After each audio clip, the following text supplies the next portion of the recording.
le député sénégalais Guy Marius Sagna a vivement réagi aux récentes déclarations du ministre togolais des Affaires étrangères, Robert Duss, concernant une possible adhésion du Togo à l'Alliance des États du Sahel, et, selon Sagna, cette annonce ne serait qu'un moyen de pression exercé par le chef de l'État togolais Faure Gnassingbé sur ses homologues de la Communauté économique des États de l'Afrique de l'Ouest, CEDEAO.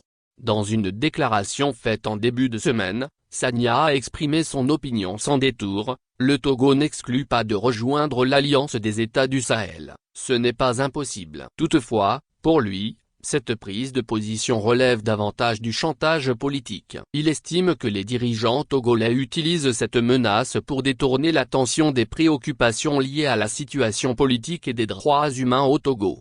Selon Sagna, le message véhiculé par le gouvernement togolais serait le suivant: si la CEDEAO parle de l'état de la démocratie au Togo, des mandats illimités au Togo, des prisonniers politiques au Togo, des violences d'État sur les citoyens africains du Togo. Moi Faure Gnassingbé je rejoins les CEDEAO et interpellé. Le député sénégalais interpelle ainsi la CEDEAO et les sur la nécessité de prendre position face aux enjeux graves liés aux droits humains au Togo. La CEDEAO va-t-elle continuer à se taire sur la situation grave des droits humains au Togo? En outre, Sagna appelle à une Afrique de l'Ouest réformée, qui réévalue ses relations avec le reste du monde tout en mettant en place un changement profond dans les rapports entre les gouvernants et les peuples. Une autre Afrique de l'Ouest est possible. Une autre Afrique de l'Ouest est nécessaire, a insisté le député. Guy Marius Sagna, connu pour ses critiques du régime de Lomé, s'était déjà distingué par ses prises de position au sein du Parlement de la CEDEAO. Il a d'ailleurs été victime d'une agression à Lomé en septembre dernier, lors d'une rencontre avec des acteurs politiques et de la société civile togolais. D'autres observateurs partagent ces préoccupations concernant les intentions de Lomé. Certains experts estiment que cette possible adhésion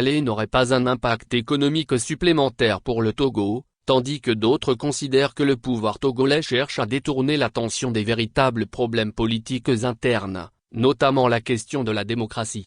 Actualité Afrique Diplomatie éditoriale featurette politique Togo.